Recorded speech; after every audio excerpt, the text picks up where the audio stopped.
Halo, apa kabar semua? Semoga dalam keadaan baik dan sehat. Topik diskusi kita pada sesi ini adalah Boolean Logic, yang merupakan bagian dari materi Logical and Algorithmic Thinking. Kita mulai dari tujuan sesi kali ini. Setelah menyelesaikan sesi ini, Anda diharapkan untuk mampu menjabarkan konsep Boolean Logic dan peranannya dalam komputasi. Ya, ingat di sini peranannya dalam komputasi, bukan computational thinking, dalam komputasi. Subtopik yang akan dibicarakan pada sesi ini antara lain yang pertama, latar belakang dari Boolean Logic apa sih? Apa sih yang melatar belakangnya gitu ya. Lalu kita akan mendiskusikan mengenai properti pada Boolean Logic, dan yang terakhir adalah Boolean Operators. Oke, mari kita mulai. Kita akan mulai sesi ini dengan latar belakang dari kenapa sih kita butuh yang namanya Boolean Logic gitu ya. Nah, secara tidak langsung kita akan mendekatkan dengan konsep City, cuman peranan dari Boolean Logic ini lebih ke computing-nya sendiri, ya. Ingat bahwa suatu solusi yang dikembangkan melalui proses City, ya, City itu kan proses berpikir yang menghasilkan suatu solusi terhadap suatu problems. Jadi, suatu solusi yang dihasilkan dari City, dari proses berpikir secara City, itu diharapkan mampu dieksekusi atau dapat dieksekusi oleh manusia dan tentu bisa diotomasi oleh mesin ya. Mesin ini bisa komputer dan bisa robot macam-macam ya, tapi intinya sih komputer sih. Nah, jadi bisa dieksekusi oleh manusia atau bisa dieksekusi oleh suatu automated machine gitu ya, oleh komputer. Nah, karena akan dieksekusi oleh komputer, komputer itu sendiri eh, punya punya apa ya, nature ya, nature-nya itu cuman bisa memahami antara ada arus apa enggak, atau arusnya itu consider ada atau consider nggak ada gitu ya. Nanti kalau yang ada disebut dengan eee eee, bit 1 gitu ya, dit gitu ya. Nah, kalau kalau misalnya dia nggak ada, dianggap no gitu. Jadi, bit-bit inilah yang kemudian dipahami oleh si komputer. Oh, kalau begini artinya begini, kalau begini artinya begini. Nah, karena bit ya, binary ya, sistemnya komputer itu kan binary ya, maka, kita bisa mendekatkan pola berpikir kita atau logika kita dengan pola, logika Boolean ya.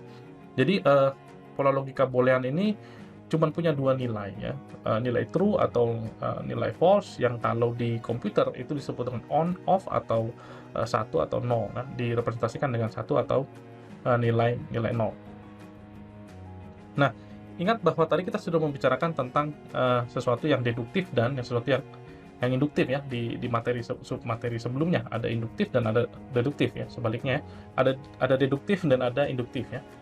Deduktif itu sifatnya, certain ya, sementara induktif itu sifatnya uncertain, ada probabilistiknya. Nah, untuk, Boolean sendiri, Boolean logic ini sifatnya cenderung deduktif ya, jadi 1 0 gitu ya, jadi ada kepastian ya. Sementara dunia ini itu cenderung induktif ya, yang ada aspek ketidakpastiannya, ada rentang-rentangnya, ada period-periodnya, ada batasan-batasannya yang justru malah ada ketidakpastian ya, menimbulkan tidak semata-mata hitam dan putih, tapi menimbulkan gray area. Nah, di komputer itu mesti ada batasannya ya, nggak bisa gray area, harus strict ya. Karena, sistem komputer itu, melihat antara 1 dan 0 ya.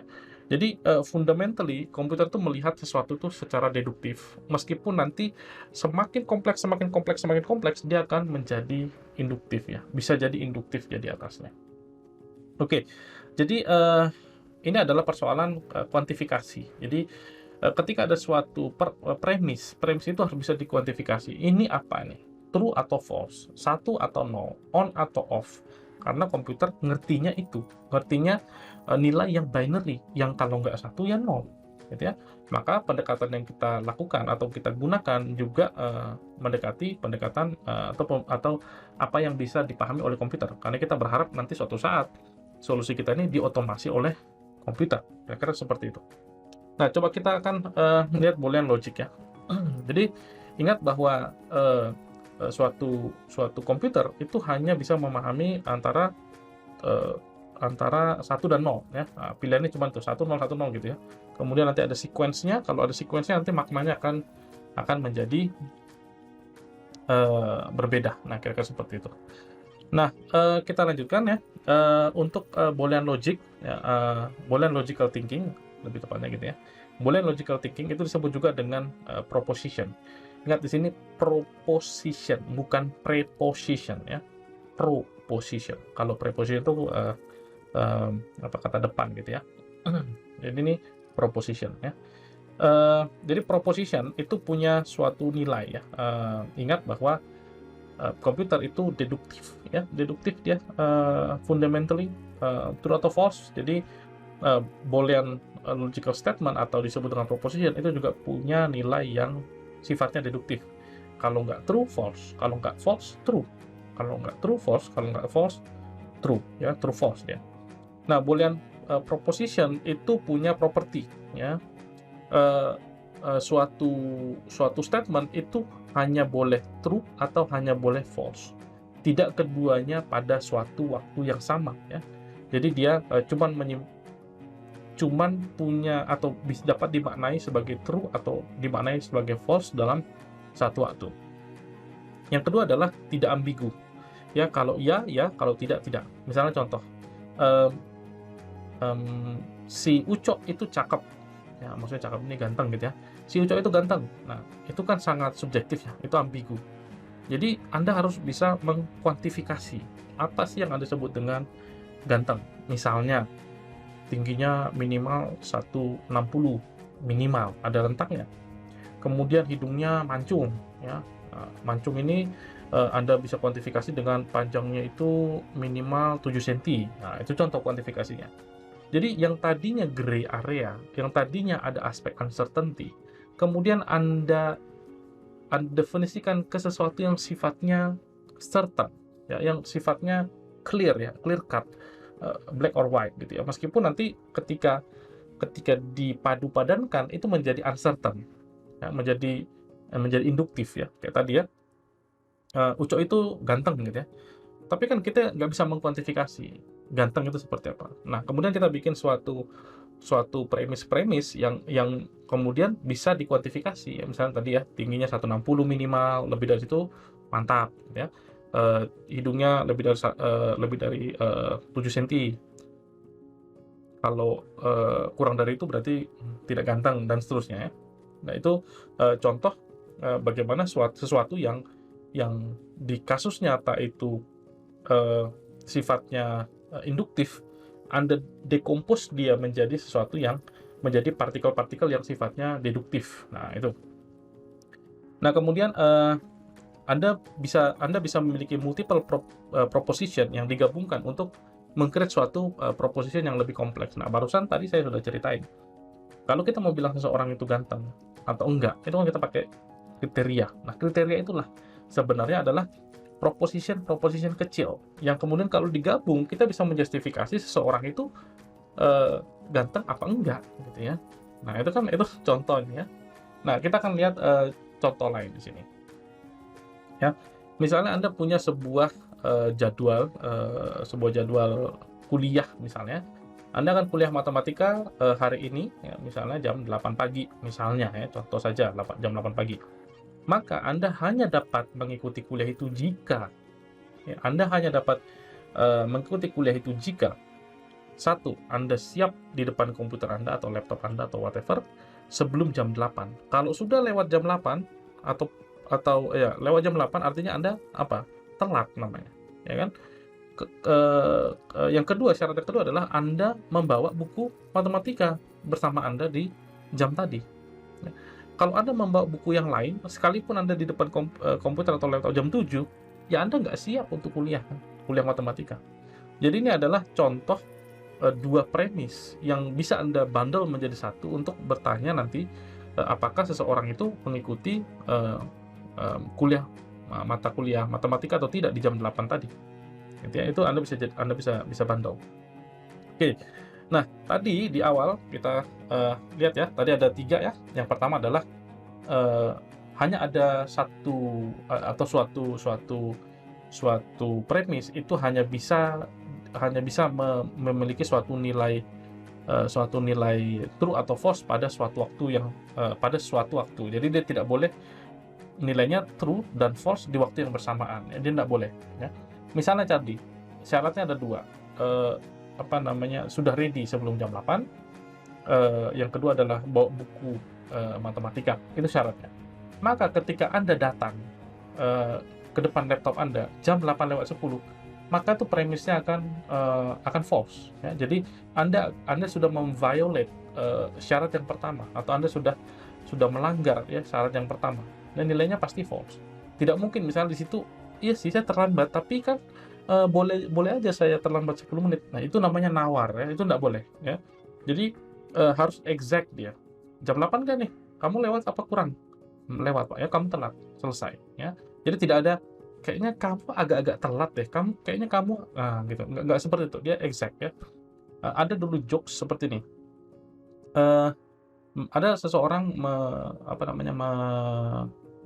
di perempatan gitu ya. Kemudian mmm, lampu traffic light-nya merah gitu ya. Kemudian dia nerobos gitu ya. Kemudian di seberang dia dicegat polisi ya. Ditanya, "Kenapa kamu eee, nerobos? Kan itu lampunya merah," gitu ya. Kemudian si anak ini bilang begini, "Belum Pak, belum merah, masih merah muda." Jadi di sana ada aspek abu-abu, nggak boleh gitu ya, dia harus exact ya. Merah is merah, warna lain is warna lain, entah itu green atau entah itu yellow, ya yang lain gitu ya. Jadi tidak ada, eee, merah muda gitu ya, belum nyala bener itu lampunya, nggak seperti itu ya. Jadi dia exact ya. Jadi, tidak ambigu, ya. Yang tidak ambigu itu misalnya contoh gini, di sini kita sebutkan bahwa Anda di depan komputer, sebelum jam 8. Kenapa sebelum jam 8? Karena kuliahnya jam 8, exact kan? Tidak ambigu kan? Kita tidak mikir, misalnya kalau kita punya premis misalnya gini ya, contoh yang ambigu maksud saya, Anda ready di depan komputer. Oke, kapan? Jam 6, jam 7, ambigu kan? Tapi kalau kita sudah mention, sebelum jam 8, artinya kalau udah jam 8 aja udah telat, gitu, ya. Jadi, tidak ambigu, strict, ya. Kemudian, opsi yang ketiga tadi atau, karakteristik yang ketiga adalah bisa di-compound ya, bisa eee, dikombinasikan untuk membentuk suatu premis yang lebih kompleks lagi. Contohnya ini ya, jadi ini kan ada dua case ya, bukan dua case ya, dua premis ya. Yang pertama adalah, Anda siap di depan komputer sebelum jam 8. Kemudian yang kedua adalah Anda membawa buku matematika. Nah, kalau ini digabung, kita bisa bikin premis, Anda siap mengikuti, kuliah matematika di jam 8. Jadi itu sebuah premis, ya. Premis baru yang bisa dikombinasikan dengan yang lain-lain, ya. Jadi, itu contohnya. Nah, di sini ada pertanyaan, bagaimana jika Anda bangun jam 8:30? Udah selesai ya, udah selesai Anda itu, udah putus ya, itu pasti nggak akan, ikut kuliah. Yang kedua adalah, Anda tidak menemukan buku matematika Anda, mungkin dipinjam teman atau diorek-orek adik dan lain sebagainya. Pokoknya buku itu nggak ketemu, sekalipun Anda sudah di depan komputer sebelum jam 8. Ya Anda nggak siap untuk kuliah. Nah, itu contohnya ketika premis ini tidak terpenuhi, ya, kira-kira seperti itu. Nah, berikutnya kita akan, membicarakan, logical, operators, ya, lebih tepatnya Boolean logical operators. Jadi, operators itu digunakan untuk mengoperasikan, atau mungkin memanipulasi gitu ya, operan. Ya, jadi ada operan atau yang menyimpan suatu nilai, itu disebut dengan operan. Nah, kemudian operan ini bisa dimanipulasi atau bisa dioperasikan dengan menggunakan operator. Nah, kira-kira begitu ide besarnya. Nah, untuk Boolean operator ya, atau operator yang digunakan untuk Boolean Boolean logical value, ada 3 ya. Yang pertama adalah, conjunction, ya ini pakai AND atau, disebut dengan AND operator. Kemudian ada disjunction, atau nanti menggunakan OR operator. Lalu ada negation, ya. Negation itu untuk membalikkan value, ya. Jadi untuk conjunction itu, digunakan untuk memeriksa ketika apakah semua, premisnya itu, bernilai true, gitu ya. Kalau semua bernilai true, maka simpulannya adalah true, ya. Sebaliknya kalau disjunction atau OR, itu ketika salah satu saja dari premis ini true, maka, simpulannya akan true ya. Satu aja dari proposition itu true, maka simpulannya juga akan true. Nah, untuk yang negation itu digunakan untuk membalikkan nilai ya. Jadi kalau sebuah proposition nilainya adalah true, maka ketika dinegasikan dia akan menjadi false. Nah, kira-kira seperti itu ya. Berlaku juga sebaliknya ya. Sebuah proposition yang value-nya adalah false, Anda negasikan, dia akan menjadi true. Ya, kira-kira seperti itu. Nah, kita akan lihat contoh yang pertama, yaitu conjunction operator ya. Contoh untuk conjunction operator. Nah, misalnya Anda punya sebuah grup project ya. Jadi project ini dikerjakan grup ya. Kemudian project ini Anda kerjakan bersama dengan satu orang teman Anda yang lain ya, satu orang. Jadi berdua gitu ya, grup pair ya, berdua. Jadi Anda dan teman Anda ngerjain bareng ya. Kemudian project ini Anda split ya menjadi dua bagian. Anda ngerjain sebagian, teman Anda ngerjain sebagian. Jadi masing-masing punya tanggung jawab gitu ya. Nah, kemudian submission untuk project ini adalah pukul 15 siang ini atau sore ini gitu ya. Jadi submission-nya adalah pukul 15 sore ini. Nah, submission hanya bisa dilakukan jika ya.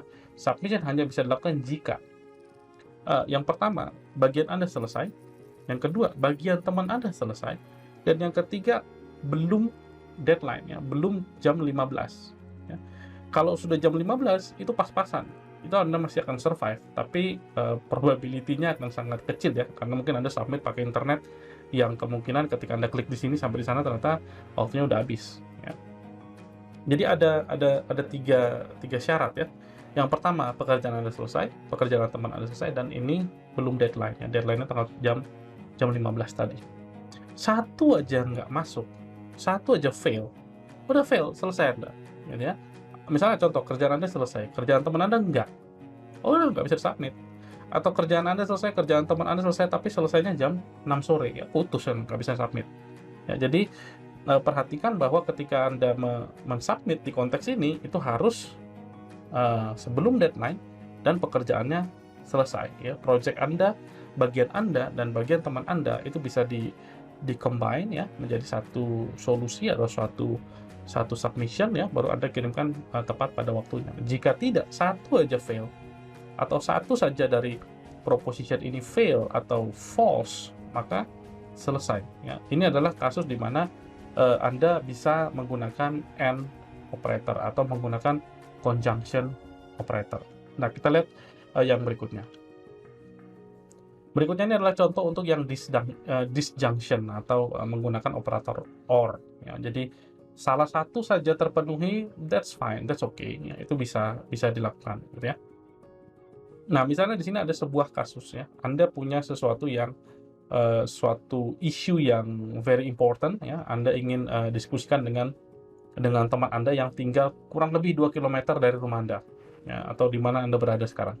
Kurang lebih 2 km, jadi nggak terlalu jauh ya, ya dekat lah ya. Nah, Anda bisa melakukan diskusi terhadap isu penting tersebut jika salah satu dari proposition berikut ini terpenuhi. Cukup satu saja sudah oke ya. Yang pertama misalnya ya, cellular network ya, jaringan seluler itu baik ya, dan Anda bisa make phone call ya, menggunakan seluler ya. Yang pertama, jadi Anda bisa telepon aja, capek kita.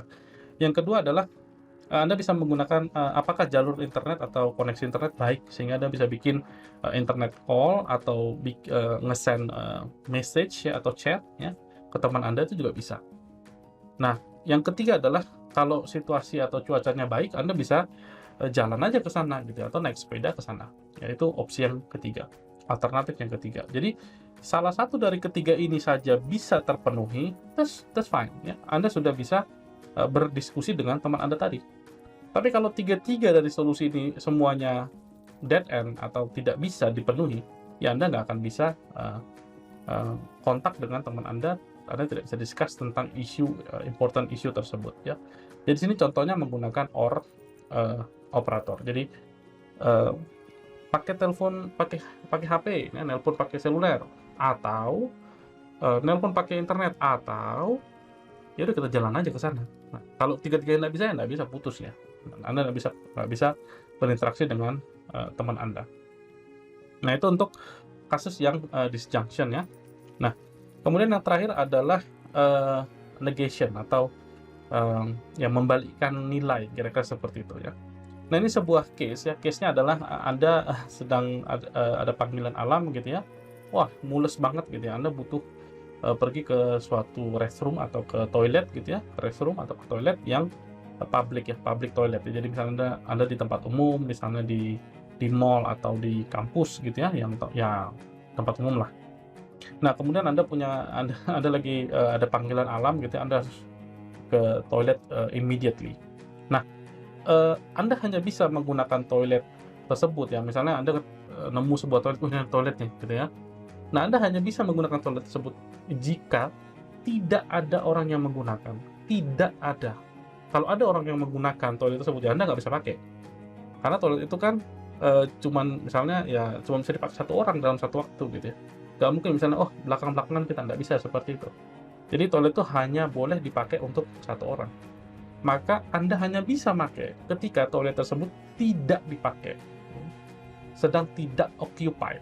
Nah, kira-kira seperti itu. Maka di sini Anda bisa menggunakan not operator ya, atau negation operator. Nah, kira-kira seperti itu untuk Boolean logic. Jadi ini adalah bagian dari sequence ya, materi mengenai logical and algorithmic thinking. Ya, nanti akan ada dua lagi ya submateri mengenai symbolic dan algorithmic thinking. Itu saja untuk submateri ini. Terima kasih. Ciao.